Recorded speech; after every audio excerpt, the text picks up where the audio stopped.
So I think, when we were discussing what should I talk about, and one of the few things, that I think we've been able to build using our TEDx experiences, communities, right? And this whole thing of what does a community mean, and if you break it down, it comes down to just strangers who feel who you can relate to. What does a community really mean? It's just an extended family. It's strangers. It's people who you can help and people who help you, people who think like you, or probably who care to think for you, or people who have this circle that you can build and you can trust on. And interestingly, while we were doing these webinars, and we hosted over the last 2 months close to 94,000 people across different webinars. And I've been really telling my team this, that 94,000 people is not a community. It's the reach. A community is how many of these people are regulars how many of these people are actually, uh, you know, not just people who are attending it once, but who are coming again and again, and not only alone, they bring together their friends, right? That's more important for us right now, because when we do a webinar, it's usually a one-way street. You expect people to listen to you. You expect people to listen to your speakers. You expect people to just ask a few questions, wrap it up, and then go away. And I can tell you, at least at any given point of time, I have 3 webinars that I can attend after choosing from a list. But very few of them have repeat traction. Very few of them add value. Very few of them take feedback and create something better. Very few of them have a journey. And I keep on telling my team that, while we reach out to people, there are different categories of people that we can reach out to. And I'll make it easier when it comes to any of us going to a mall. There is the window shopper who just comes and who's just seeing. Then there's a person who's not really a window shopper, but wants to come in and see if he can afford, or if he finds meaning in this. Then there's a third level saying there's a person who's interested, but hasn't made up his mind, but probably needs a nudge as such. And we break it down into further things till we find the actual person who's the buyer, or the person who's a viewer, and then make sure the person gets delighted to be able to come back as a loyalist. The game is to make the buyer a loyalist, an ambassador. And if you see, there's this funnel. Each one of us could be playing that role for a product we like. How many of us out here own an Apple product? You can just raise your hand if you do. 1, 2, 2, 3, 4. Okay. You can't raise like 2 hands. It's just Nikki. Yeah, but point is, everyone knows another person who's an Apple product. Everyone knows it's a certain expensive thing and it's got quality. But what makes certain Apple product buyers buy it over it again and again? And while some of you might just say, they're just being snobbish, or as many Apple people do, but no, they think about repeat buyers as people who are community, and they want to make a customer into a loyalist into an ambassador. And that's how the chain goes. You get pulled into the circle where you get dependent on a product which is good, which makes another product better and makes another product better. Eventually, you feel that your life is more sorted with these products. And that's how you kind of build it. And that's the big example between Xiaomi, which is copying Apple in design, look, features, and Apple. Xiaomi is now learning that they should have a community. And when you break it down, each one of us is probably doing things where we will see these examples. When you break it down, you come to a point of realizing every product or action you do, if you have to build a community, it's broken into the same thing. You have people who don't know you, who will probably know you in the future, but don't know you. People who know you, but don't know exactly what you're doing. People who get a nudge from someone else and saying, hey, have you heard of what this is?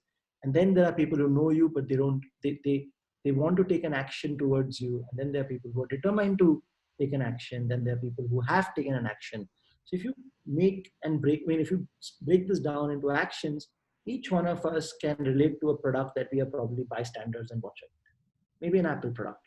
I mean, I don't want, sometimes people just make that thing saying, I'm never going to buy an Apple, right? Okay.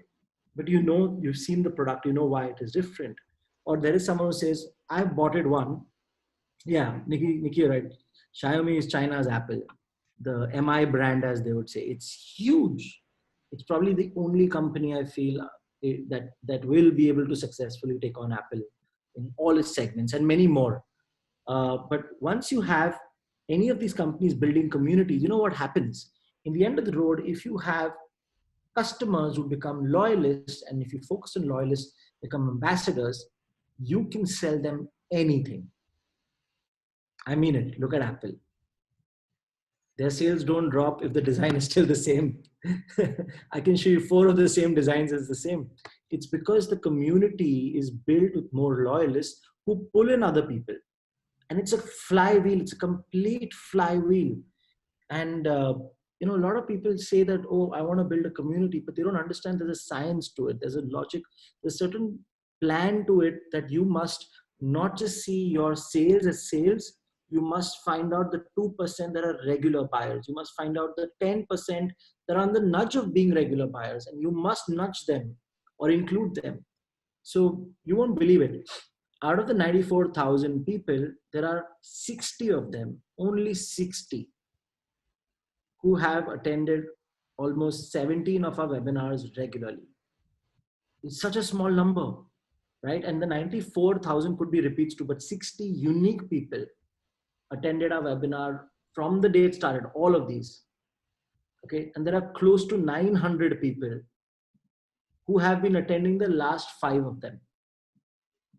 So you need to find out in whatever you do. And I hope I'm in the right direction, Nikki. I hope that's what you expected me to do. But you need to find that those smaller numbers of people who are loyalists. And honestly, more than the time you spend on the product, you need to spend time with them. The minute you find people who are spending so much time. Can you repeat the last sentence? Sorry? Can you please repeat the last sentence? More time that you spend on the product, you need to spend time on? Sometimes you need to really spend more time with these loyalists than on your product. Mm-hmm. You have a product that brings in 60, 70, 80, 90, 100 people again and again. Brilliant. People go back and say, oh, but why is this not happening? Why are they only 90? They never go back to ask the 90 saying, what is keeping you here in the first place? And that's when companies start losing that small number of loyalists, when they make amazing products, but forget the community.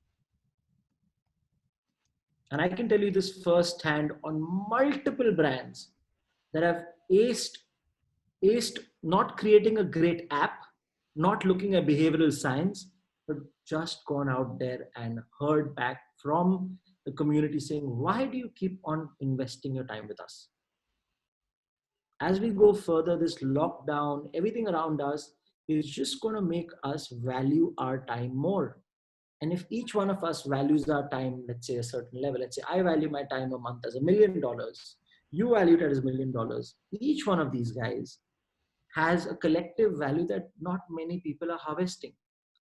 If I can tell you this, one of the chief ministers of our state spent 51 minutes from his personal ID to watch a webinar. And another webinar had a Bollywood actor who's just made a huge comeback and earned close to $50 million in just 1 week of his movies just before the lockdown. And at the same time, there was a 60-year-old founder, a 60-year-old founder of an NGO who basically allows close to 300,000 women in self-help group networks. Each of these guys, if they spend an average of 40 to 50 minutes with me, it's not that I should feel proud, wow, our webinar was good. I should actually go back and say, what made you do that? Because once you know, and usually people have the same reasons. I like the format. I think you guys are predictable. I think in all the junk out there and the noise out there, your voice. And when you learn that, you start getting characteristics that you need to put in your product. It's a beautiful flywheel. You create a product that has buyers. You look at the buyers and ask them what made you buy this and why would the product be there. And most of the time people say, I'm making a product that will obviously have buyers. Otherwise you don't make a product, right? But surprisingly, your product will have an emotional reason, a mental reason, a physical attribute to it, or a necessity, or a productive reason to it. But getting back to the buyer, asking them that, and then going back and improving a product will actually make you come up with a new line that more people will buy. And if you're able to impress your first loyal group of people, I assure you, they will do the work of championing you ahead. And when they bring in more buyers, they become ambassadors from loyalists. A loyalist is a person who consumes your content regularly. An ambassador is not only the one who consumes it, gives you active feedback, brings in your next buyers, convinces them, represents you. So I've told my team, can we find 200 ambassadors and just do things for them? That's it. Let's just do a webinar only for 200 people and let's make them feel important. Let's allow them to speak to the speaker, because in 3000 you can't really have such kind of a conversation. Maybe with 200 we can try and see if they can all get a FaceTime. And that's what the plan is going to be this time. We're going to announce it saying we have something called the TEDxGateway Backstage, and we are trying to bring in 200 people, whoever 200 who are able to, for the first few trials, we're just going to allow anyone and everyone to come, first serve. But we're going to give them a backstage entry right after the large webinar to have an intimate kind of a conversation or a close to conversation with the same speakers. That might lead to 50 of them saying, I'm definitely going to come for the next one. See, you create that circle that creates a circle, you create a circle. It's much like how energy is transferred from a big gear to a small gear to a big gear. And if you try to think about business that way, let me tell you, businesses that have a community rarely go out of business, because their business is their community. There are two companies, I'll give you an example. Is there a time limit, Nikki? Should I be careful of a time limit? Yeah, the session is 24 minutes to go. Okay, so I'll try to wrap up soon.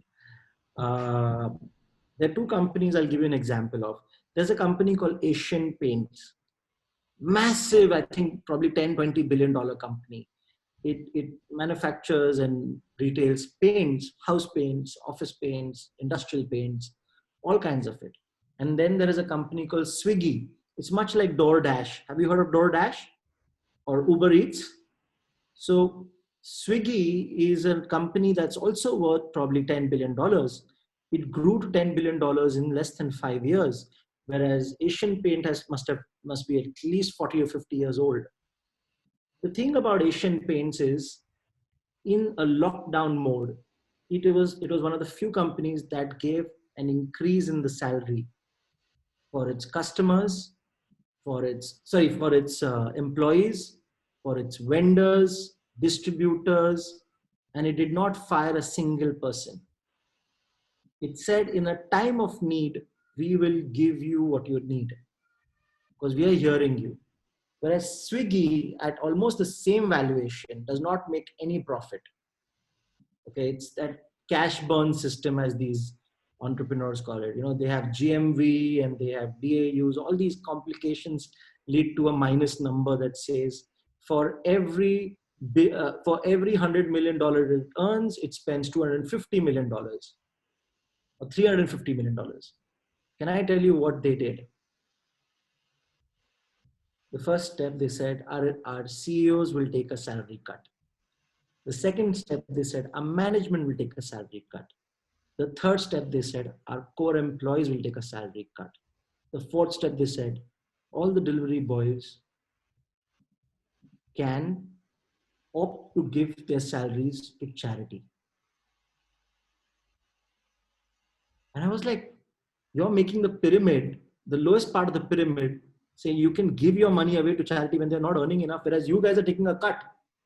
It was weird, right? It just didn't make sense. What happened? They got a backlash and they tried to explain, saying, no, we basically want people to help each other.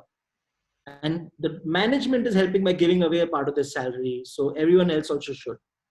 And a month later, they said, we tried to make something work. It didn't work. Now we have to let people go.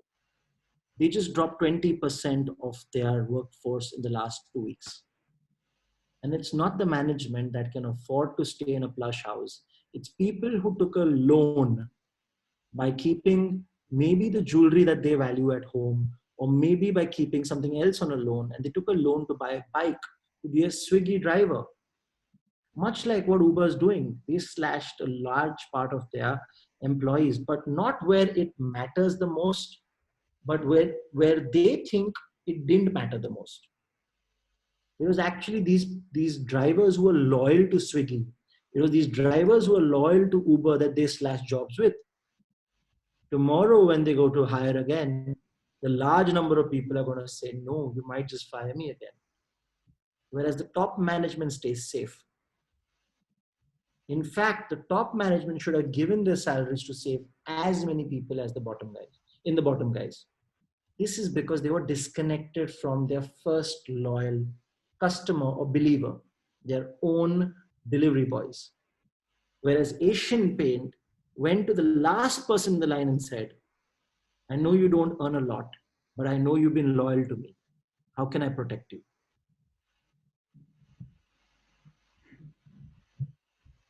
So in all of these things, sometimes think about your first follower. I don't know if you guys have seen that one talk by Derek Sivers, leadership is over glorified. It's the first follower that makes you the leader. And then so on. If you didn't have a follower, you would never be a leader. What would you do? Just look behind and say, no one believes me. But if you don't treat your first follower as an equal, and if as things go, you are not able to stay in touch with your followers, someday your followers will eat you or leave you and go to someone else who respects them. So in all of these things that you do, keep in mind, are you selling a product? Are you happy with just sales? Or are you mindful enough to go and find out who's buying them and why are they buying? And can you incorporate their feedback faster before it gets too late?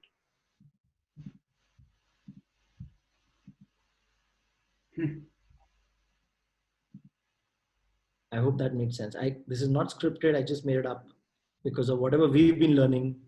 I haven't had any time to write this, but it's something that I feel passionate about. So there is always this moment of silence and processing, digesting, putting in boxes. But I thought people are on mute, so you really didn't know if it's silent.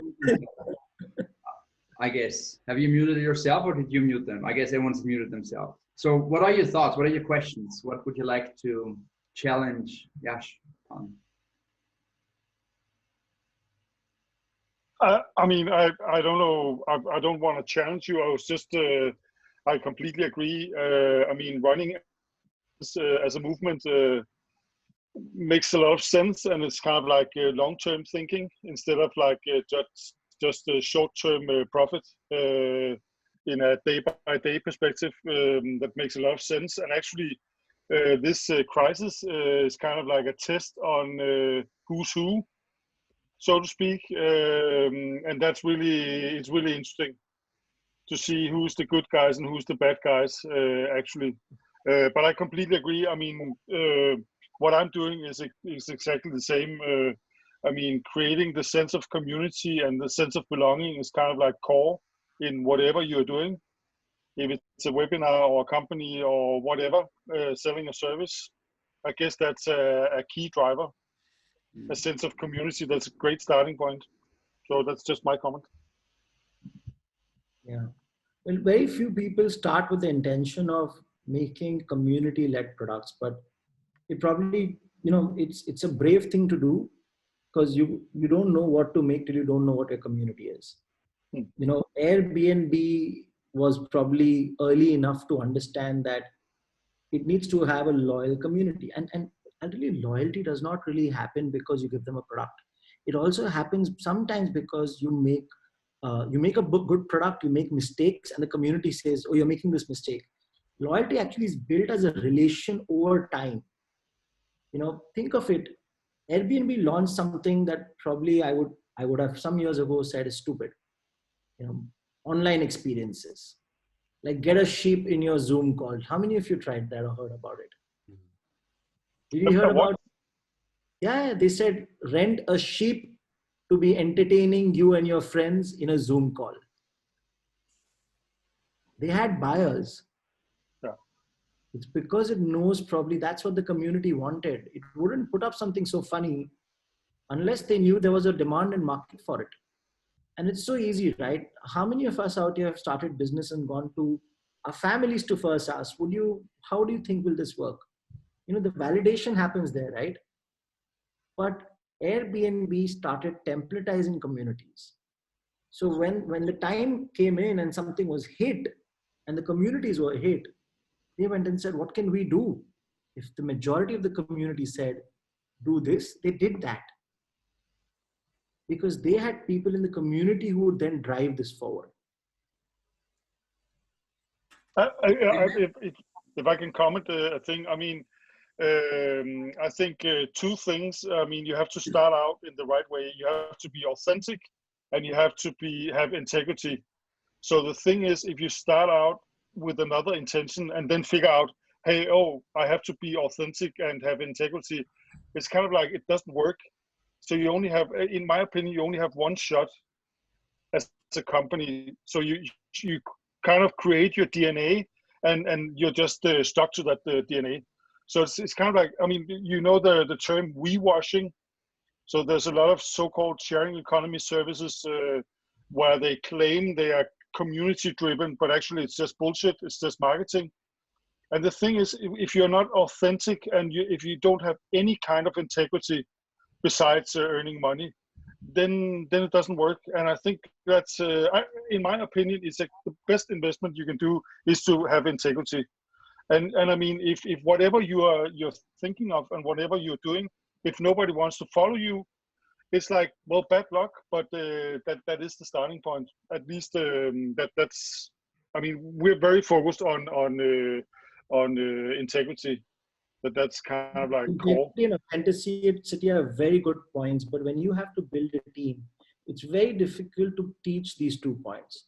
Authenticity, integrity are usually taught very early. And surprisingly, a lot of us learn about it a little too late. It's not taught, actually. I don't think authenticity and integrity are taught, actually. If parents want you to go into a certain classroom and learn something, your authenticity is squashed there and then. And that's how the circle starts. But what I can tell you is something that I kind of thrive on, value. I keep saying it every now and then. We have a conference that has close to 5,000-6,000 attendees that attend. And if they spend 9 hours with 26 speakers listening to them and not, Nikki, you've seen it, right? People just sit glued, like they're sloppy on their chairs like this and they're just watching it. They don't move. They don't move. They don't even get up to clap. They're so entitled, and at the same time, they're so lazy, but they're so comfortable. Right? And our host, Jonathan Reeves, says as if he can feel he has their attention in their hand. He can somewhere feel that he can move it and play around with it. It's because they derive value. They give you the most expensive currency of our time, pure attention. I have a question, Yash. We met Laura Stein on Monday, and she said that community starts with, or is strongly related to leadership. And the skills of a leader are bifold. One is courage. Another one is being able to give a community a North Star. And a North Star is about meaningfulness, about relevance, about things that we value, are important for us. You said North Star? Yes. So is that because she wants to say that you should give your, as a leader, you should give direction? Did she mean that? North Star is not giving you direction. North Star is giving you a purpose, the bigger than self idea, right? So everyone has some sort of intrinsic motivation to go and support and be part of this. What I hear from you is that it's very much about connections, a lot of individual connections of teams, of building all these connections in the circle of turning a buyer to an ambassador.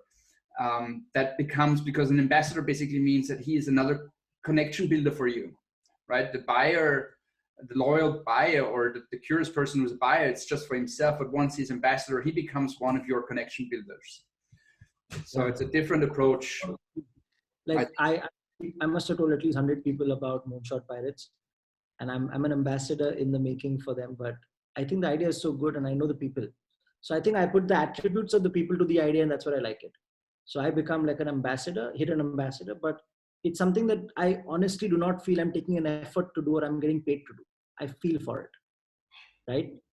It's one of the reasons why we do TEDx is also, Marco, that form you put, I haven't answered it, but you know, it made me think, saying, why do people do TEDx? It's actually some people, there must be a type of people. For some people are hooked to creating value for others.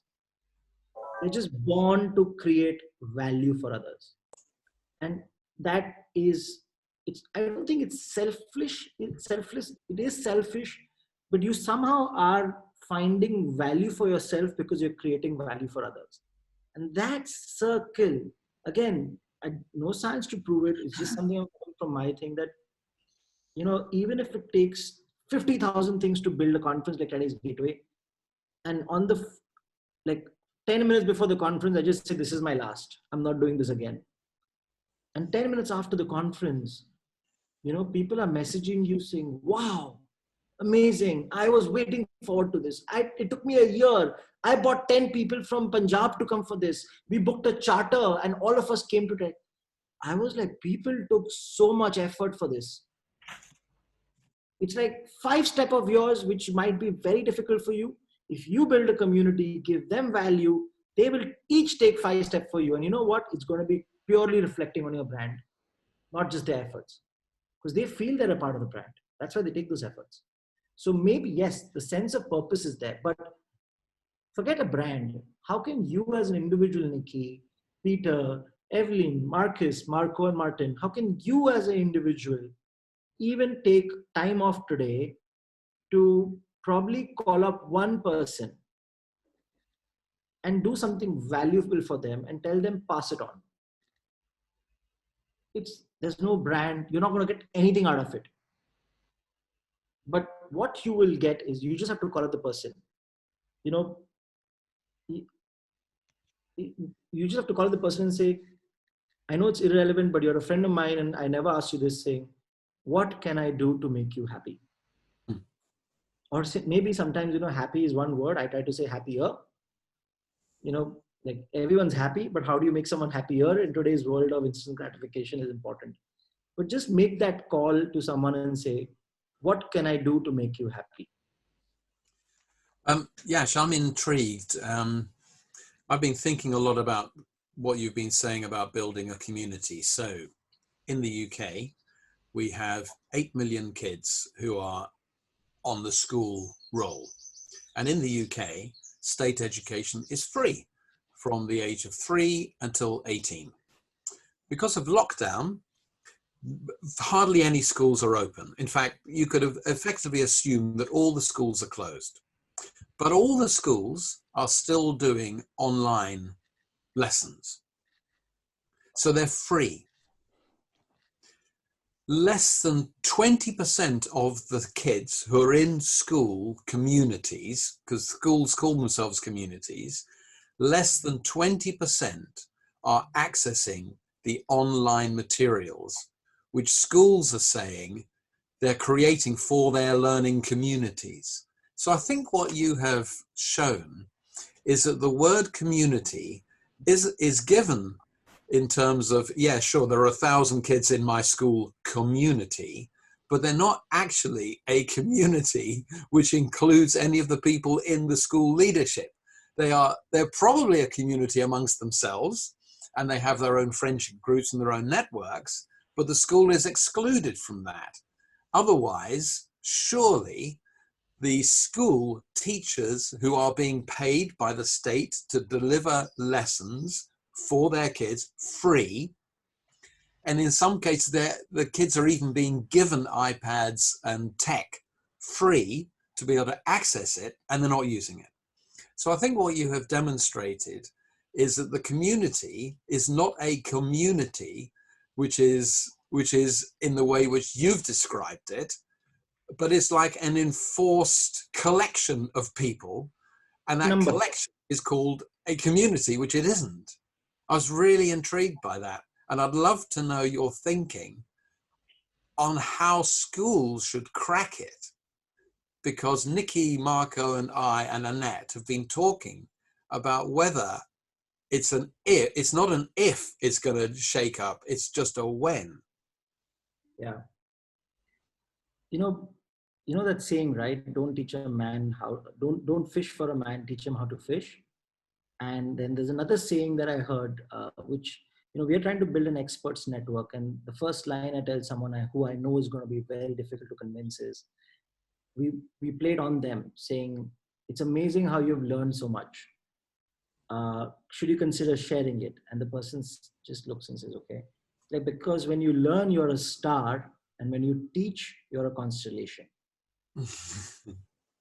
So in your case, what the teachers should have done is, when they had time with the students, they could have found out these young budding kids who could teach further. Yeah.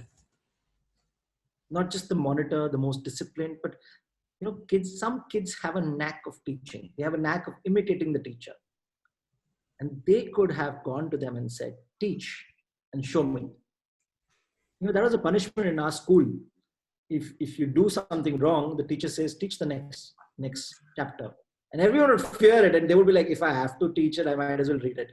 And that was a punishment. It was a punishment. Yeah, it was just one teacher, Miss Gloria, who would do this. And it was a nice punishment. Whereas every other teacher would say, give me your hand and tap, or go stand outside, or, you cannot go out for this trip. Everyone penalized you. No one made you work towards something. And this was the smartest teacher, because she could take 3 classes at the same time because she trained 3 kids. And you know what? I learned the art of delegation a bit too late, especially when you do TEDx's and every year you have a team that resets. You really can't delegate much and see how things grow. But when we started having a fixed team and we started delegating, I have around 7-8 calls right now, and each of them, or a message, someone else somewhere has answered back saying, this is what could have been done. And it's beautiful. Organizations grow like that.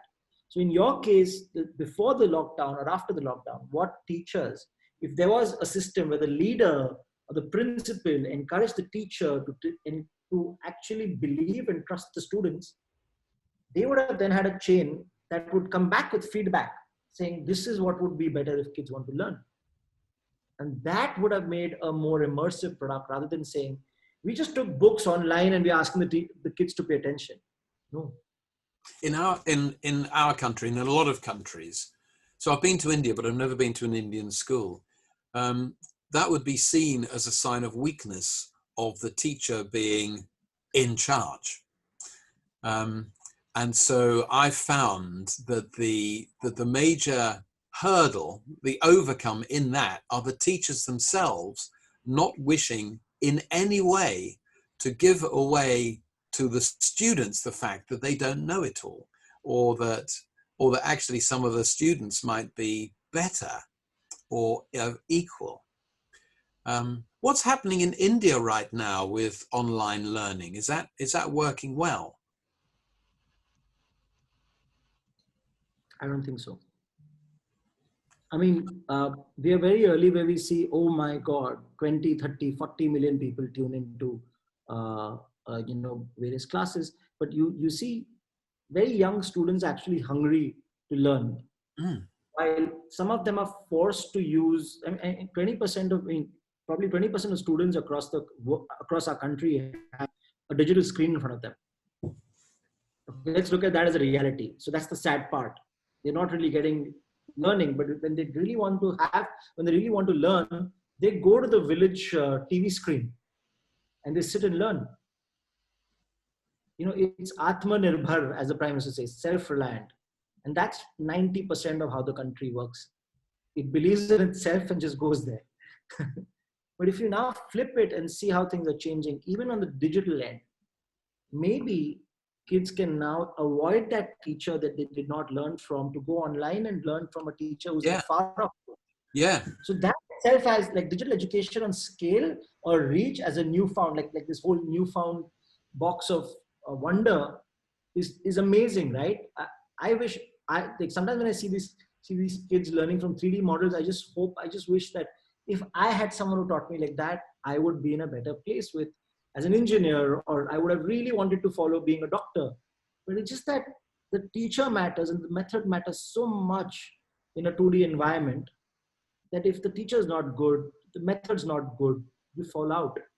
So what you're saying is that Moonshot Pirates, of which a lot of us are connected, should potentially be a source for kids getting really inspiring training on all sorts of things, and should be a community of action learners, as opposed to a community of people who want to just come on a boot camp. The boot camp becomes just the physical interpretation. But maybe we should learn from your own ability to host a huge number of people, of which only a few might be going to the physical event. Mm-hmm. So, you know, if P&L matters, then every event you do, you'll be happy with the profit and loss. And I'm sure something like Moonshot Pirate would be in profit because I can understand the business model well. But are you carry forwarding that profit by saying 50% of this goes back to creating students who can teach? Yeah. 50% of this goes back to giving scholarships to teachers to attend this with students. Because surprisingly, you can then have a branded breed of Moonshot Pirate teachers doing the job for you. Because you need to scale, and today's world, scale is everything. Mm-hmm. You know, either you pick up an idea which is unique and scalable and, you know, surprises you, like something like Uber. Out of nowhere, no one really thought of it, but so many things just came in at the right time for Uber to become Uber. Or you do a predictable thing. If every effort Marcos takes on a Monday results in 10 teachers being better off teachers to teach other people on a Friday, then I think that's your churn. You should live the Monday to make sure Friday results in this. And if you leave it, it might not give you enough profit now, but in the worst of times, you know you have a community that will earn for you, that will want a certification of being a Moonshot Pirate. So the Moonshot Pirate typically is nice as a word. Kids might take it as, yo, cool. But have you ever thought of the teacher? Yash, I would love to keep this as a wonderful grand closing. I think a grand closing is actually an opening, but an opening to a conversation that we'll probably have at a later stage.